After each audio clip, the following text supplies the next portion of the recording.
Welcome to Everything Co-op, bringing you information on how cooperatives can help improve your quality of life. This show is being sponsored by the National Co+op Bank, NCB.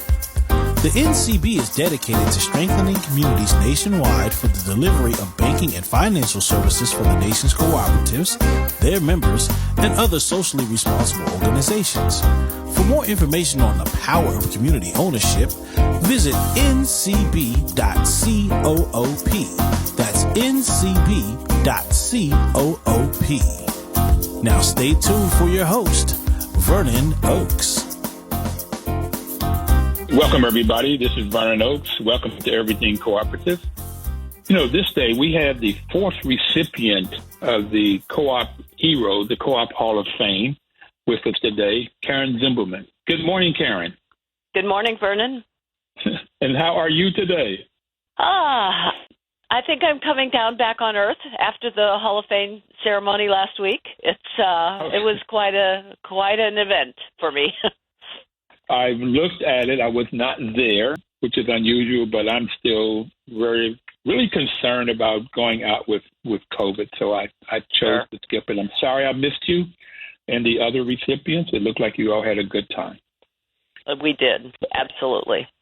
So, Karen, you've had 40 years in this business. I am so at awe because it sounds like you learned about co-ops at a very early age. So your dad was in co-ops, or your mom and dad? What was that? How did you know about co-ops? Let me just ask that. Well, I actually didn't learn about co-ops until I was an adult, living in a shared housing in Ann Arbor, Michigan, while I was kind of between degrees and thinking about what to do with my future. I was working, but the rest of my housemates were all students. And one of my housemates suggested that we shop at the co-op. And since I had more time than anyone else, free time, I was the one who worked at the co-op for a discount for our purchases. But it was later, after I learned more about co-ops and came to be involved in co-ops, that I learned that my family actually had quite a history with co-ops. Both my parents lived in student housing co-ops as undergrads at Colorado State University, and turns out my dad's family were members of a sugar beet marketing co-op, and my mom's dad was member of the Subi. He wasn't a farmer, but he had some land and had some beehives on them, and so he sold that honey through the Subi Honey Co-op. So I found out that I had co-ops in my history and background, but I wasn't really aware of them until I got involved myself as a young adult. That's fascinating because nobody in my family knew anything about co-ops. My grandfather worked in the mines, and my father worked on the railroad, just, labor union folk. My mother eventually graduated from college when I was 13. She went back with 6 kids, so she's my hero. And she taught school, but there was no co-op in my background, so that's interesting. I didn't learn about it until I was about 45 years old. So, you got history. Subi Honey Co-op and Sugar Beet Marketing Co-op and living in a student housing co-op, your parents, and you were in a shared housing in Ann Arbor, Michigan. What was that like? And you shopped at a food co-op. Yeah. I mean, it was just a house with a bunch of bedrooms, and so a bunch of, 20-somethings living in that house. It wasn't nearly as romantic as any of the television shows would probably make it out to be, but, I would say when I first moved to Ann Arbor and moved into this house, we were pretty independent. We didn't share meals, but after some turnover, we had a group that was more interested in cooperating. And so we would take turns, and, like my night to make dinner was Wednesday nights, and we had 5 of us, so we could take turns. And it was casual co-op, I would call it. Mm-hmm. No bylaws, no formal, organization, but, certainly we shared expenses for the utilities and things like that. All right. So you find out when you're in your early 20s about co-ops, and you eventually find out about your parents having a tremendous history, student housing, sugar beet marketing co-op, and a soon be honey co-op. So what got you into wanting to spend 40 years of your life in this world of cooperatives? Well, my background at the time was in natural resources, and my bachelor's degree included a teaching certificate, and so I was in essentially a program in the School of Natural Resources at University of Michigan in environmental education, and I was also taking courses and working with a professor whose program was called environmental advocacy, but it was more like organizational development for nonprofit and community-based organizations.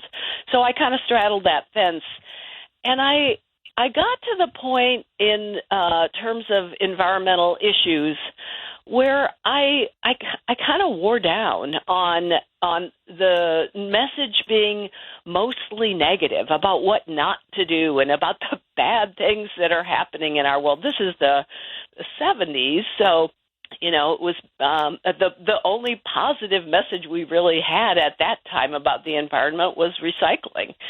And I wanted to, I just was feeling like it was an important part of who I was to understand those issues, but it felt less like I wanted to devote my life to it. And I was thinking about what to do my master's thesis, or in SNR, the School of Natural Resources, we also had an option for what we called a practicum. So doing something and then writing about it as instead of a thesis. And so an opportunity came along for a VISTA position. There were actually 5 VISTA positions to work on starting a new statewide association for Michigan for co-ops.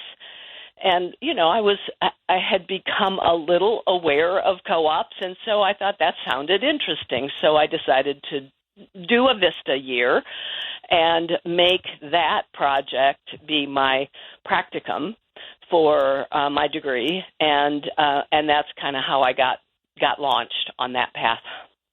How did co-ops relate to the environmental issue and, saving trees? Or you said there was nothing positive except for recycling, but how did co-ops fit that? Well, I think it was about the consciousness, thinking bigger picture about what our actions lead to. That was the connection for me. So co-ops gave me a chance to say, let's build a business, let's build something that is positive, that puts power into people's hands, that has an empowering message, and that could be part of a solution through economic activity. And it was the idea of connecting your actions with your values that was I think the hook from the environmental background. Connecting action with values. Okay. And that gets to the co-op values. To me, that's the ones I like are the ethical values of honesty, openness, social responsibility, and caring for one another. Great values, really great values. Yes, I agree. Connecting those values with actions is one of the reasons I love co-ops. But let's move on down your line. You're working for VISTA in that position, statewide position, creating co-ops in Michigan. Where did you go next in terms of the co-op world? Did you write your practicum on this model? Yep. My focus, there were 5 of us working on this statewide association, and my focus was on educational programs. So my work focused on taking the concepts that we were using in environmental education and trying to apply them to educational programming that would work for co-ops. I had an interesting story that I told I guess it was at the panel. I don't remember where it was. Okay. But I was, as a part of this program, I was invited to come make a presentation to the Education Committee of Cooperative Services, Inc., which is a really amazing senior citizen housing co-op based out of in the Detroit area. And this woman reached out to me and said, I'd like to have you come talk to our education committee since you're working on this project. And I said, I'd love to talk to your education committee. And I built this whole little training presentation around, it was late in the year, about this time of the year, so I built it all around how co-ops show up on the Thanksgiving table, and that kind of a fun little thing like that. And I show up to this presentation, and there are 200 people on the education committee of Cooperative Services, Inc., or at least attending the presentation and lunch that went along with it at this presentation, and that just floored me. And of course, it was a sea of white hair. And I can't tell you, 3 or 4 people came up to me afterwards and said, "Oh, I'm so glad to see young people involved in co-ops." And of course, my reaction was, "I'm so glad to see old people involved in co-ops," because we're all anchored in the worldview and the perspective that we are locked into. So it was just one of those moments that really kind of energized me as a co-op educator. So yes, I completed my practicum, and it ended up being a partnership between this group, the Michigan Alliance of Co-ops, and I was their VISTA volunteer, and NASCO, the North American Students of Cooperation, which is based in Ann Arbor. And so I moved from my graduate studies into a position at NASCO working on board training programs. The North American Student Cooperative, NASCO. Students of Cooperation, yeah, technically. Okay. It's if you haven't run across it, it's a student housing co-op. Yeah. I've had Jim Jones on the program when he won I believe it's the Stanley Voorhees Award for NAHC, National Association of Housing Co-op. Gary Voorhees. Yes. And so I met him and had some very good conversations. So I know NASCO. I've had several of their folks that work for NASCO on the program, and so it's interesting to see that that's where you went to, NASCO. That's where I cut my co-op teeth. Yep, at NASCO with Jim. Okay. And what did you do there? My job was Director of Training and Education, or something like that, and eventually also worked on their publication sales because they were pretty active in that at the time. I'm sorry to cut you. We'll come back and talk about NASCO and the rest of your life. We got to take our first break. Sorry about that. We'll be right back. Please don't touch that dial.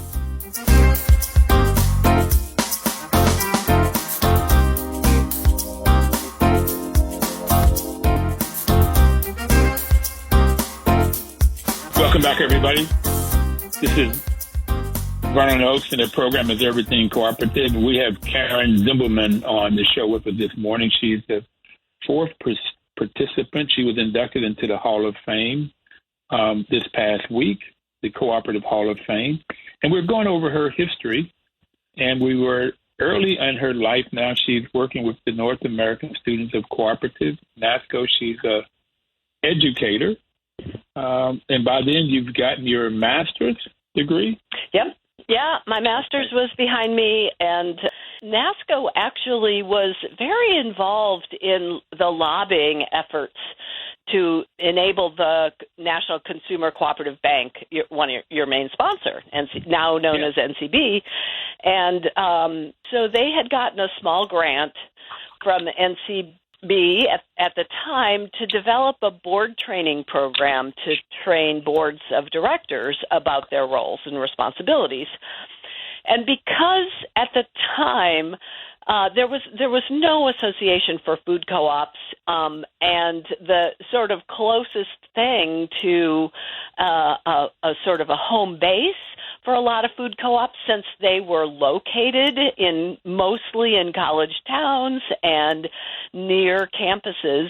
NASCO had a lot of contact with those groups. And so I picked up from this grant program to manage the board training services that NASCO offered mostly to food co-ops, but also to student housing co-ops.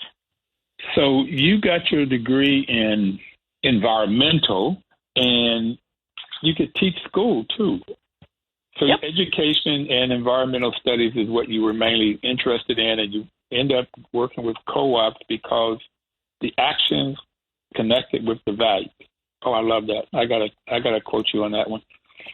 So in your package for the hero, that says you're an educated, unparalleled as a co-op educator and resource creator. KZ, instead of Karen Zimbelman. KZ is a prolific writer and contributor to the co-op publication. And so you authored a book, How to Start a Food Co-op. So you're working for a student housing organization, NASCO, but they're very much connected to food co-ops because food co-ops are around where student housing is on college campuses. So you end up getting this grant, or NASCO gets the grant from NCB to help get this training done for boards of directors of both food co-ops and student housing co-ops, or just food co-ops? Which one was it? Both. Yeah, for everybody. And NASCO struggled to continue to operate that service. It wasn't something we did charge for the trainings, but it wasn't profitable. And so another part of my job was running NASCO's annual conference, which they call Institute, and that was more profitable for NASCO. And as I said, the publications program. But NASCO was struggling financially, and Stuart Cole, who had been at NASCO, was the executive director of NASCO before my time, and was part of really leading the lobbying efforts for the National Co-op Bank Act. He was now at NCBA, CLUSA at the time, and he and Jim Jones had a conversation that said, how do we make this work? You know, this is clearly a valuable and needed service, but it's not working for NASCO to carry it. And so I moved over to CLUSA at the time, and Stuart opened up a little office for me and one other person in Ann Arbor. So we had a little satellite office of CLUSA and eventually became NCBA. And I continued to do this kind of board training work, and then essentially managed the membership, the consumer cooperative membership base for NCBA. And, did a newsletter, did the annual CCMA conference for several years. What's CCMA? Oh, sorry. The Consumer Cooperative Management Association Conference, the annual conference that food co-ops participate in. Okay. It's not really an association. The name sounds like, when you spell it out, sounds like an association. It's just an annual conference. Okay, and what year is this? 1984 was when I think I moved over to NCBA, CLUSA. It was still CLUSA at the time, but during my 3 years there, we went through the name change to NCBA. And then in 87, NCBA hit its own financial rough patch and had to close down the Ann Arbor office. And I chose to move out here in where I am now in Northern California to work for North Coast Cooperative instead of moving to D.C. No offense to your D.C. listeners. And what's North Coast Cooperative? That's where you're at. You're at Northern California. Okay. Yep. Yeah, it's a retail food co-op. It has 2 stores. It had 2 stores even at the time. And at the time, it also operated a wholesale operation called Whole Food Express. So, pretty dynamic and large at the time by comparison, retail food co-op compared to its peers. I'd say it's probably more in the middle of the pack in terms of size now. Okay. Housing and food co-ops and NCBA, the umbrella association, which was CLUSA at the time. Okay. Mm-hmm. Mm-hmm. Cooperative League of the United States of America, CUSA. All right. Yeah, we got the acronyms. We do. And how do you, if you could have chosen, if you were talking to a young person today, could you have said, you're in college, in undergrad, that this is going to be your life journey, this co-op world, and then how do you choose a life journey? That's always something that I've felt extremely lucky to never have had to figure that out, because I've been able to just follow this path without knowing where it was taking me. And I think it's again, it goes back to the values and to my passion for co-ops is, I just trusted that I could figure out a way to contribute to co-ops and kept finding new ways to do that. I was at North Coast for only 2 years and continued to do board training on the weekends, which was pretty crazy in some ways because I now live in this very remote area. So traveling to, places all over the U.S.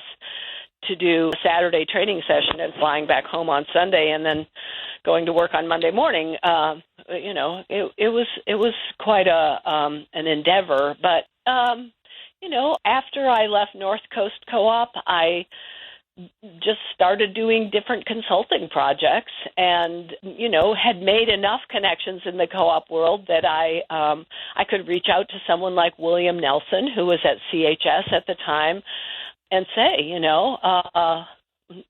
I'd like to do something. What's needed, and he's always got great ideas. And so, I was the newsletter editor for the Association of Co-op Educators for a while. I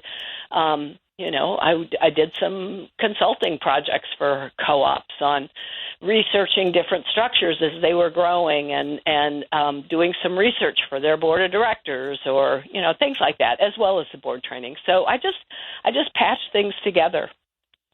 And I'm not sure I'd have a lot of advice to someone. I think the best advice probably is to follow your heart. When you really find something that speaks to you, trust that you'll be able to find a way to make that work. I would add something from this conversation and my experiences. Follow your heart and your values. Mm-hmm. Yeah, that's action and values. I like that a lot. Okay. You have such an interesting history, particularly in cooperative. And I was looking up, again, from the Hall of Fame, they said that you are a sticker for excellence in cooperation at every level. Excellence. And I assume that's one of your values from everything that I read about you or hear about you. And that is one of the things that you strive for. Is that correct? Well, I think that's a nice way to say that I'm pretty, I have a high attention to detail. Yes. Yeah, I think it's pretty correct.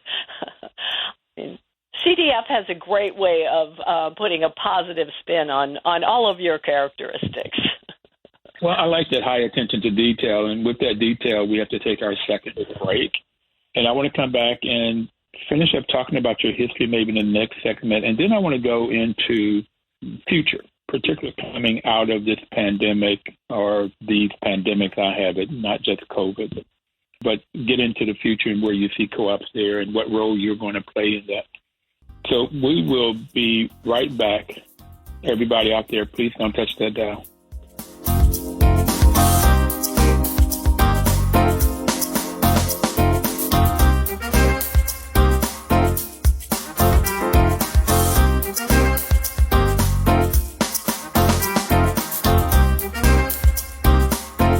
Welcome back, everybody.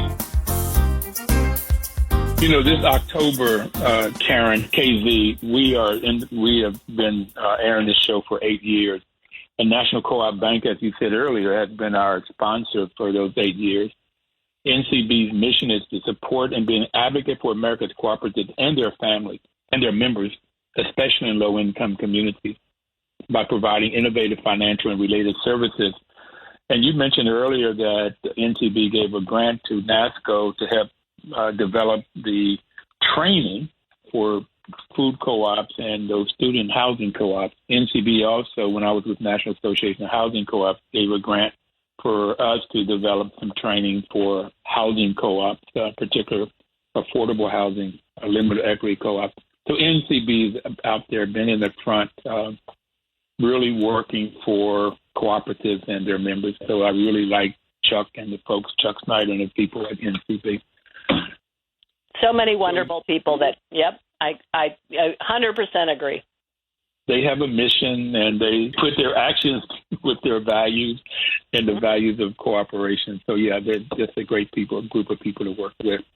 And I have it that you have high attention to detail, and the folks at CDF, Cooperative Development Foundation, that does this Cooperative Heroes, says that that's a value of excellence. And so I'm glad to meet you, because I don't have that high attention to detail, and I love people that do, and I want people around me that does. Okay. I think that's important when you're dealing with, the cooperative business model, because, democracy takes a high attention to detail. Putting that into practice really means you've got to figure it out. You've got to make it work, and you've got to make it work for everybody, and that means thinking through all the different scenarios and making sure the communication is clear and that people know how to do what we're giving them the opportunity to do. So I think it fits. It does. It truly does. That's why I like people that really pay a lot of attention to detail. I'm better at it, but I'm not as good as I think you are, as you've gone from NASCO to North Coast Co-op to NCBA, CLUSA, and then you were writing for the Association of Co-op Educators. What else did your life take you this path? So as I was, freelancing, if you will, for finding different co-op projects, a couple of colleagues reached out to me and said, look, we want to help food co-ops share information more readily.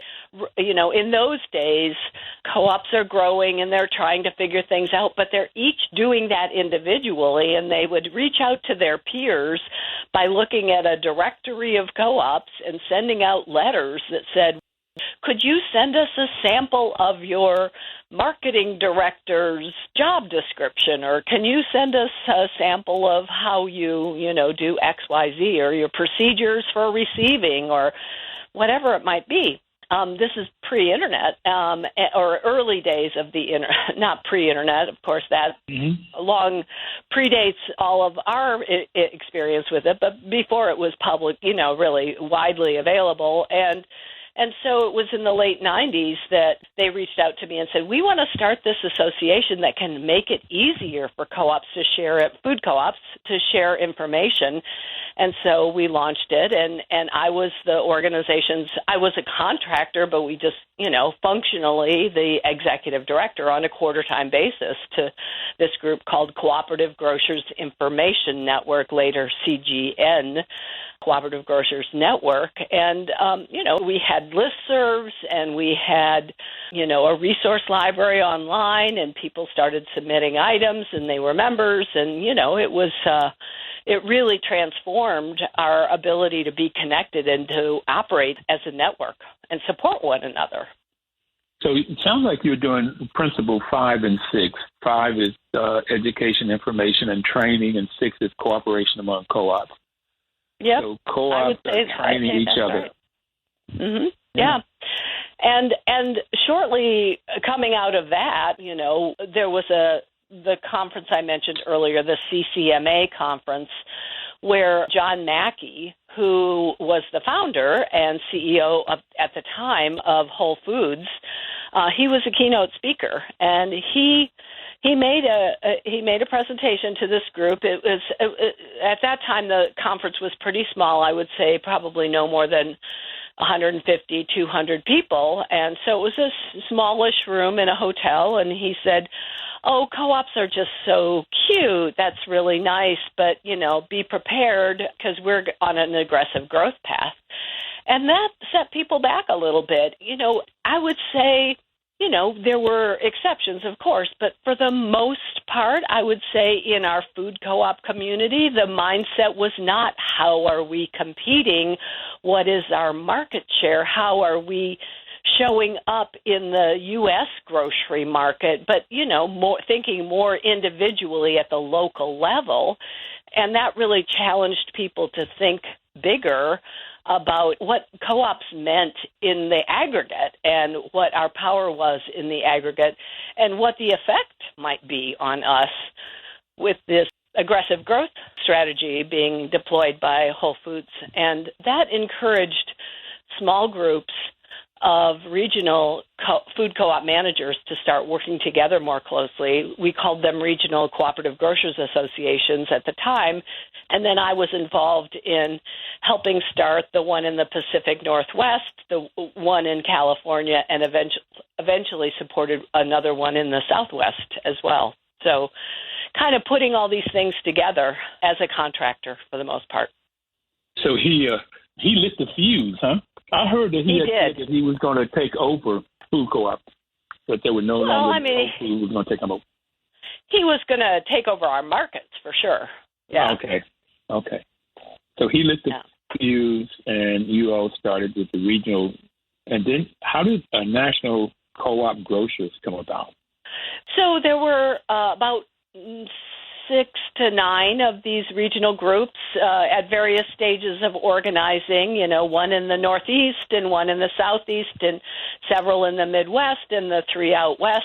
And we would meet and talk about the things that we were working on together once a year at this annual conference. And, a group finally said, there are enough common projects that we don't need to all reinvent wheels. We can, and bigger projects than any of us could take on as a regional association. And so we formed essentially an umbrella association over all of the regionals. So the regionals were all members of the National Cooperative Grocers Association at the time. I think it was originally started in 1999, and then 5 years later in 2004, it acquired all of the regionals and everything rolled up, and the retail food co-ops directly became members of NCG. And what was your role in all of that? Well, I was a contractor for essentially the 3 regionals, and I became an employee of NCG at the time. Originally, we had some activities happening at what we called the corridor level. So we had the Western Corridor and the Central Corridor and the Eastern Corridor, and we had a staff person dedicated to the activities that happened at the corridor level for peer support and peer advocacy, really. So sharing data, doing store audits together, having regional meetings, holding regional trainings, that kind of thing. So when I look at the heroes, the Cooperative Heroes, and they have all of the plaques in NCBA's office downtown D.C., early on it was mostly white men that were getting these heroes. Mm-hmm. And if there was a woman, then she was the wife of one of the men, and they were working alongside each other or something like that. How have you experienced women in this cooperative movement in the U.S.? Well, there have been some real big heroes in my life and mentors in my life that have been women, and it's been, it's been inspiring to see women involved in co-ops. As you say, it's been spotty and a little, not always as strong and what you would expect in terms of participation, but still better than what I think you would find in non-co-op businesses. When I was working at NCBA at the time, the board chair was a woman, Barbara Devereaux, who was involved in Blue Ridge Electric Co-op, I think was her home co-op. So coming out of the RAC system, but a very strong and principled woman who was a great role model. My experience with the Co-op Hall of Fame started, I would say, probably in the early 90s or so, and And there were more and more women being inducted in the Hall of Fame, and several of them were people who I was able to get to know through the Association of Co-op Educators or and through other ways. So I would say that it's really important for us as cooperators to really think about how we lift up all voices as part of our cooperatives and keep doing that. You know, it's not something that you can take your eye off the ball of at all. It's very easy in our society and in our economic systems to fall into patterns that make it hard to remember that we need to be making sure everyone has a voice at the table. So the first reason I like co-ops, and I learned about them as I was managing housing co-ops here in the district, was because of the fifth principle, education, training, and information. And that fits you. I taught 12 years of my life and my career. But I like the second because of the first principle. It's open to everybody. It doesn't make any difference about your gender or your political affiliations or religion. It just race, it just doesn't make any difference. And that's why I like you say, lift up all voices and keep doing that. And the second one is sort of a level playing field. That's democratically controlled, one member, one vote. The person with the most money doesn't get the most marbles or most vote or the most power. And so that's another reason I love co-ops. What about you? And we only have another minute for you to answer that. How have you found these principles in your working and dealing with co-ops? Well, the values are the part that I find resonate with me more than the principles these days. I mean, I'm pretty deeply schooled in the co-op principles. My first exposure to them was the 1966 version, which was a slightly different version, but, you know, they're deeply ingrained in my sense of how we do things and how we conduct business. But they're so rooted. The foundation of those principles is so rooted in the values that I also think it's important to make sure we remember those values. And, you know, definitely all of them, actually, they're all important. How we do business, how we make decisions, who gets to be part of this. You know, all of those factors are really significant and important, and that's why we don't just have one principle. You know, we have 7 today, and maybe even thinking about more. So diversity, yes. We'll be right back, everybody.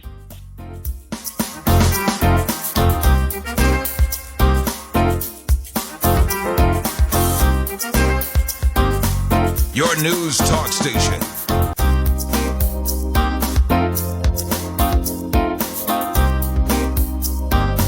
Welcome back, everybody. KZ is our guest today, who has had a phenomenal career in this cooperative world, and we have been talking about that. KZ, speaking of women, one of the first ladies I met was Dame Pauline Green when she was the president of International Cooperative Alliance, and she said on this show that co-ops help people come out of poverty with dignity. Have you experienced that in your 40-year career?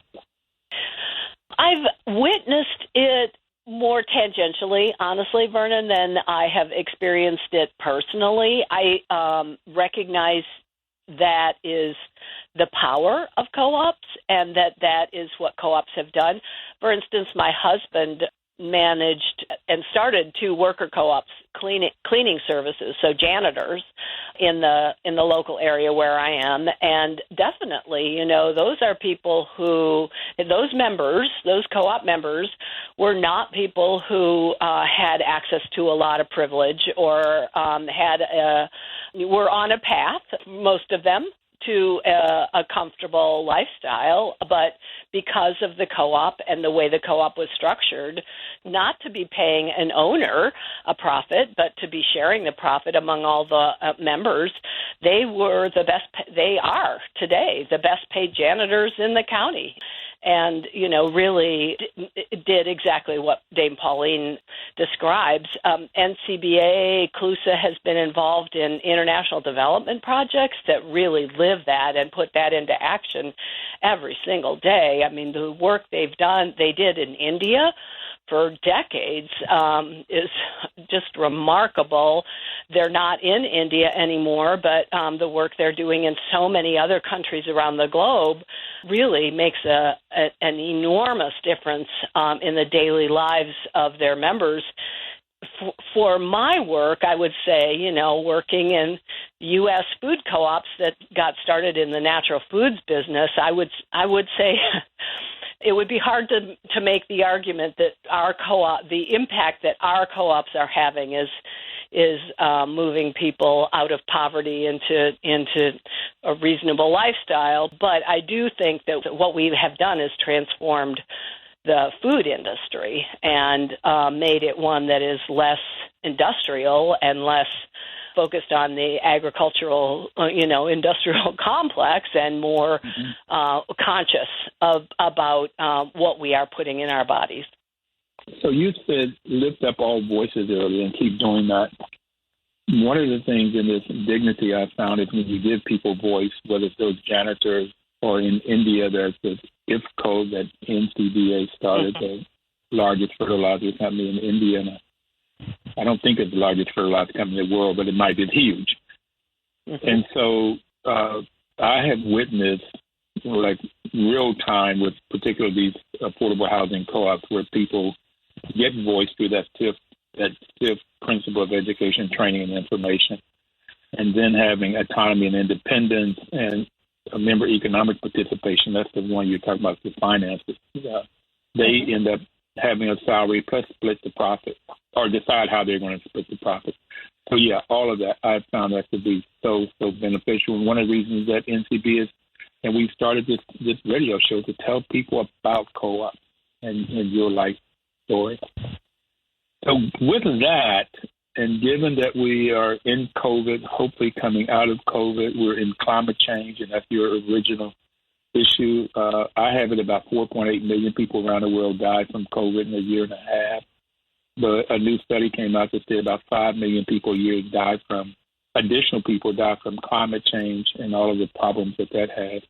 And then there's another pandemic called racism here in the U.S., and then there's guns killing all kinds of folks. So that's 4 pandemics. How do you see co-ops, with your experience, helping to bring us out of any of those? Anyone you want to talk about? Well, I think, to my mind, co-ops offer solution to some of the underlying problems to all of the, if we can call them pandemics, if we're going to call them pandemics, that you're talking about, because co-ops challenge us to look beyond our own personal needs, but to look at the collective needs and our shared needs and our shared circumstances.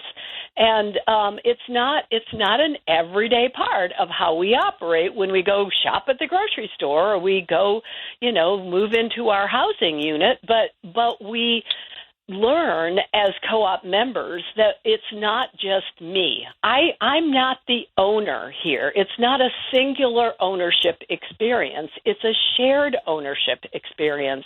And what does that mean? That mentality forces us as citizens to have a different approach to these kinds of problems and a different consciousness to how we approach solving these kinds of problems. So I guess that's, to me, the connection. And co-ops, operate in the economic sphere, so I don't expect them to be the problem solvers for all the world's problems, but I do find value in having co-ops at the table and bringing the kinds of values approach that they have to the conversation. I think that's a really important part of looking at how we solve problems, is bring economics and social and political and civil societies to the table to think about how we solve the problems together. Wow. I want to quote you. That's phenomenal. And that gets to the 7th principle that I hadn't talked about, and that's concern for a community. It's right in the principles. And the thing that I liked about co-ops when I first saw them was everyday people, mostly women here, and it was in D.C., African-American women, at best a high school education, making extremely great decisions. They get the training they need to make long-term good decisions. And it always was about what's best for the community, what's best for the group, whether it's a 20-unit co-op or a 150-unit co-op, what's best for the community and surrounding community, and not just what's best for me. Wonderfully said. So have you liked your career, and what are you doing now? Well, I am working for NCG, the National Co+op Grocers. My job is Director of Membership and Cooperative Relations. So I get to interface with many co-op partner organizations that we work with and keep tabs on what they're doing and making sure that we're aware of what they're doing and they're aware of what we're doing, that kind of thing. And our membership, co-ops that want to join NCG, I work with them to figure out how that pathway is going to work. And we're just taking in 2 new member food co-ops next month. So, I continue to work. I also get involved in little special projects, and I have great hope for what co-ops are all about. I feel like for our food co-op system, the co-ops that got started in the 60s and 70s, they're all facing 40 to 50-year anniversaries, many of them. And I think that one of the things we haven't really gotten our arms around yet is how to pass the baton on to the next generation. So people like me are going to be stepping aside in fewer and fewer leadership roles, and we need to make sure that the people who are willing to pick up the baton and carry it forward understand that we're not just in the business of selling natural foods. We're not just an alternative to a privately owned natural food store or to Whole Foods, a chain, or, other Sprouts or whatever, name your national chain, natural food store. But we are about an entirely different experience, and that we provide people, our shoppers, our members, with an experience that reminds them that we have their interests at heart, and that this is not just us imitating the competition. So I still feel like we have a lot to figure out in that way, and still hope that I can make sure that we keep learning to get better at that. So tell us, how did you come about writing the book of how to start a food co-op, and what was that like? CGIN, the Cooperative Grocers Information Network at the time, would get a lot of calls. I would get a lot of calls. This was in the days before the Food Co-op Initiative organization was established, and we'd get calls all the time from people saying, "Help! I need to start a food co-op." Or we'd get calls from our food co-op members who would say, "I'm getting so many calls from food co-ops about how to start another from groups that want to start a new co-op. Can't we give them some resources?" And so, I worked with a variety of sources and, put together an initial. It was just a manual. It was a very straightforward little thing. I'm not even sure you can find it anymore, because the Food Co-op Initiative sort of adapted it into a different approach that they use. But I think, adapted a lot of the materials into their system. So thank you, KZ. Yep. Thank you so very much for everything you've done and what you are doing. I really appreciated this. And for everybody out there, please have a great week and live cooperatively.